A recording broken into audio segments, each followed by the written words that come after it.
Адам емес екен ғой мынау.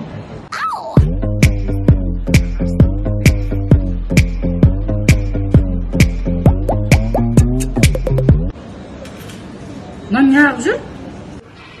Албасты Гүлжан, не ағып сен тағы да?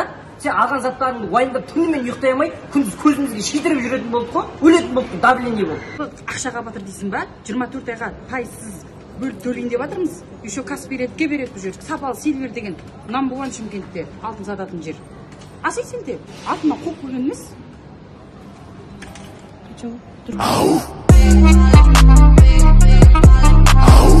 Сапалы Сильвер десің ғой бүгіннен бастап.